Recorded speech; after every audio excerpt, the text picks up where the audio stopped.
Krisis anggota militer kubu Ukraina semakin hari semakin meresahkan. Belakangan ini mobilisasi paksa terus terjadi di jalan-jalan kota di Ukraina. Terbukti dalam sebuah rekaman yang baru-baru ini beredar di aplikasi perpesanan Telegram pada Kamis 2 Mei 2024. Salah seorang pria terlibat aksi perkelahian dengan salah satu pria berseragam di jalan besar. Karena tidak ingin direkrut, pria dengan postur tubuh yang tinggi itu mengaktifkan mode tangan kosong untuk melawan perekrut tersebut.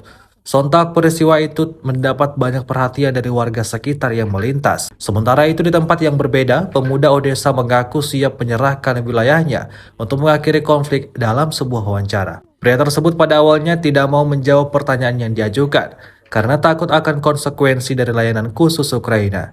Dia mengklaim bahwa banyak temannya telah tewas dalam pertempuran dan dia ingin konflik tersebut berakhir sesegera mungkin. Perlu dicatat bahwa presenter mengajukan pertanyaan dalam bahasa Ukraina dan menerima jawaban dalam bahasa Rusia.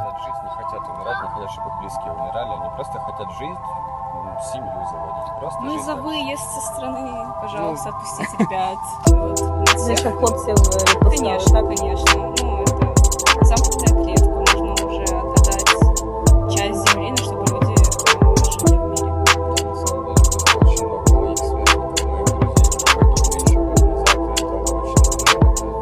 Не хотелось бы. Знайомі у вас були? Очень много близких людей. Просто так совпало.